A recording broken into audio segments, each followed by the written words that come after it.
Sentiram isso? Pois é, hoje eu vou falar de um anime que é completamente especial para minha vida. Street Fighter 2 Victory. Vem comigo.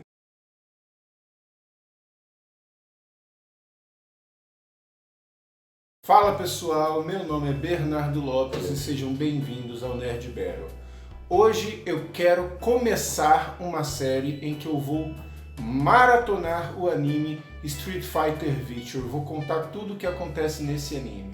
Esse anime foi lançado no Brasil nos anos 90, surfando na onda, evidentemente, do sucesso que Cavaleiros do Zodíaco fez na manchete. No entanto, Street Fighter Victory foi lançado no SBT, o que, pra mim, na época foi muito frustrante. Por quê? Porque Cavaleiros do Zodíaco foi lançado na manchete, passava em horário nobre, 6 horas da noite.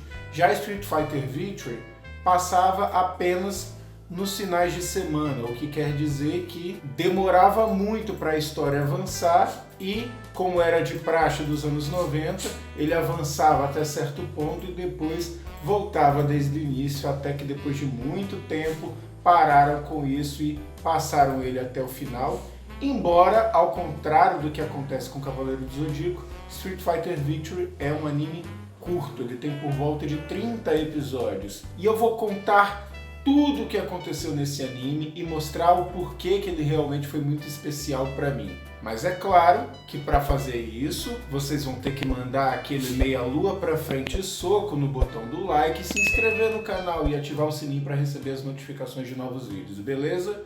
Valeu galera, e agora vamos começar com essa série. Esse aqui é o primeiro capítulo dessa série sobre Street Fighter Victory que eu tô trazendo aqui para vocês. O anime começa apresentando um dos dois protagonistas da série, que é o Ryu. Ryu é um lutador de karatê que vive no Japão. Ele vive sozinho e trabalha numa madeireira. Até o dia em que ele recebeu uma carta do melhor amigo dele, o amigo que treinou karatê com ele, pedindo para que ele fosse aos Estados Unidos. Afinal, eles precisam muito se rever de novo depois de muito tempo. Ele e esse amigo dele eram alunos do mesmo dojo e ao mesmo tempo eles cultivavam um sentimento de rivalidade. Quando o Ryu aceita o convite e vai para os Estados Unidos, logo ele encontra esse grande amigo dele que se chama Ken Masters. Que fique claro, tudo que eu falar aqui vai girar em torno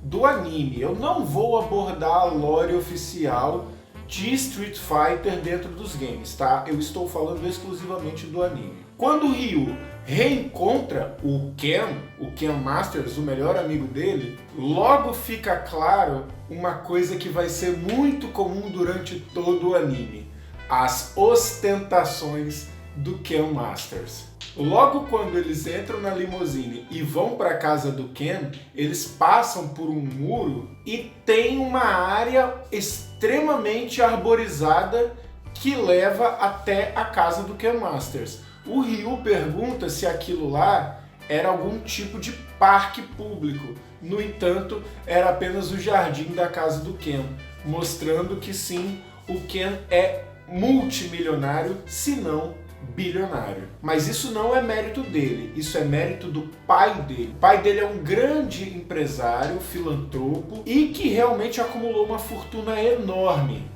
E durante a série vai ficar claro que tem vários momentos que só existem para o Ken ostentar.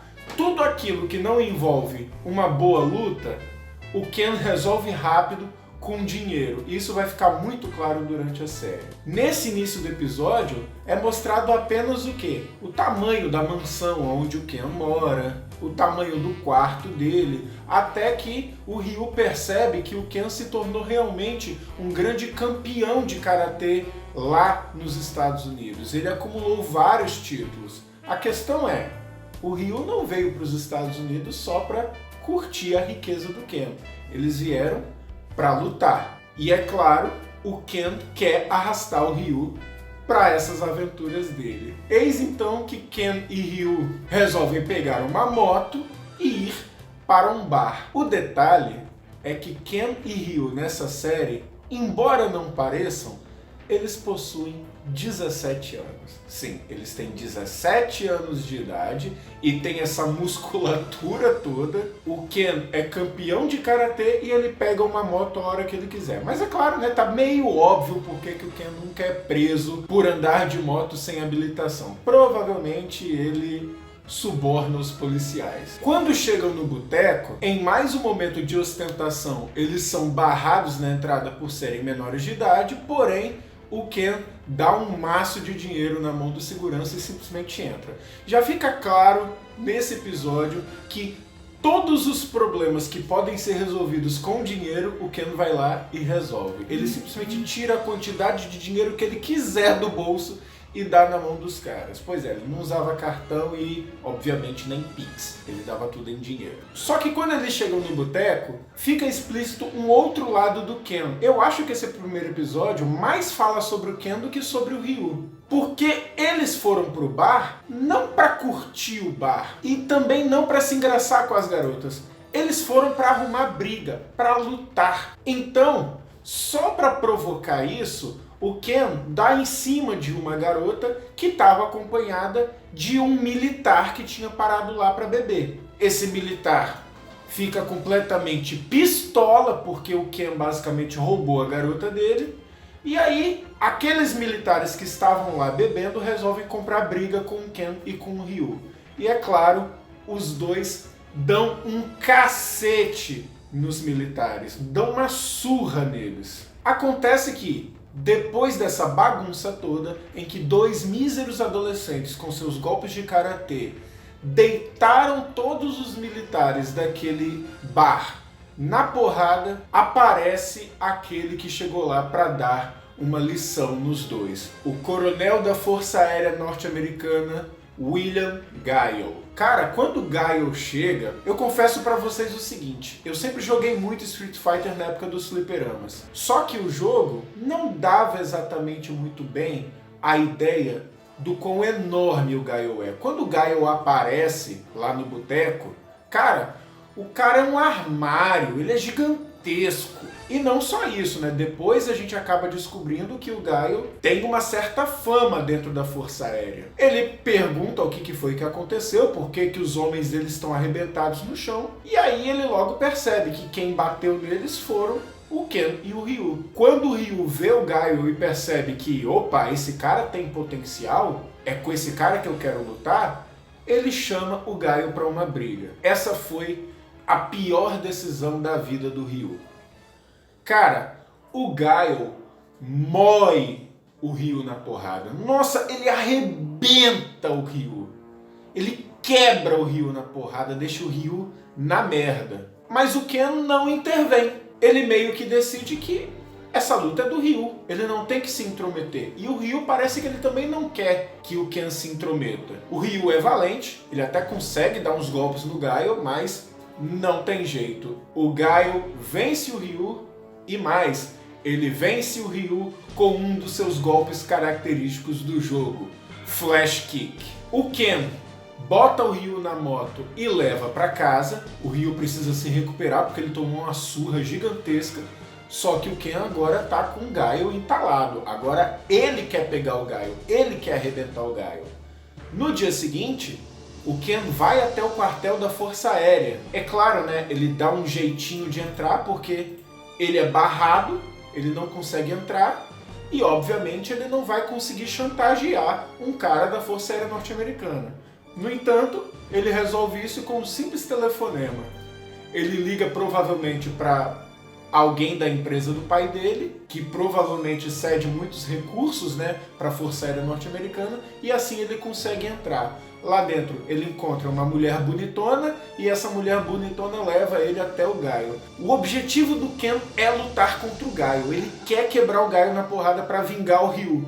Acontece que o Guile tá de ressaca da noite anterior. O Guile tá passando mal, ele tá vomitando pelos cantos, tá com dor de cabeça, tá desidratado, tá com caganeira. Ele não tá em condição de lutar. Então quando eles começam a briga, o Guile começa a tomar muita porrada do Ken. Só que não é uma luta oficial, é uma briga. E numa briga vale tudo. O que o Guile faz? Enche a mão de areia e joga nos olhos do Ken.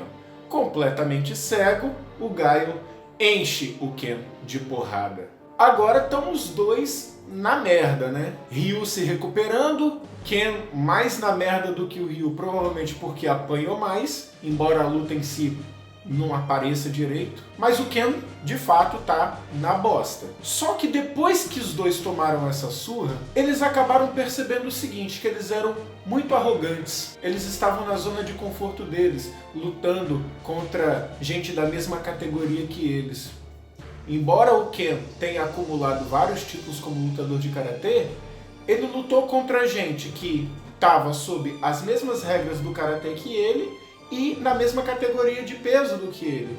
Mas e quando apareceu um cara com uma certa fama na Força Aérea, sendo o campeão do torneio de luta livre dentro da Força Aérea? Quando ele encontrou um cara que era muito maior do que ele, o que aconteceu? A arrogância falou mais alto e eles perderam a luta. Foi aí que o Ken deu a ideia para que os dois viajassem ao redor do mundo para se aprimorarem, para lutarem contra lutadores de artes marciais ao redor do mundo. E é aí que começa a jornada dos dois grandes amigos, Ryu e Ken, ao redor do mundo, desafiando grandes lutadores. E a primeira parada, China. Esse foi o primeiro episódio da nossa série sobre Street Fighter Victory. Eu espero que vocês fiquem comigo até o final, porque de fato Street Fighter Victory é um anime muito especial para mim. Ele marcou muito a minha infância, a minha adolescência e também a minha vida adulta. Na minha humilde opinião, ele é um anime atemporal, você pode assistir ele em qualquer época, e por mais que ele tenha os seus defeitos de baixo orçamento, cara, eu não me importo nem um pouco. Para mim ele continua sendo um anime muito bom, muito bonito, e eu definitivamente não me importo que ele não siga a lore do game. Não me importo nem um pouco, porque para mim ele é muito bom do jeito que é. Então eu espero muito que vocês fiquem comigo até o final, porque a gente tem ainda alguns bons episódios pela frente. Valeu, galera, um grande abraço para vocês e falou!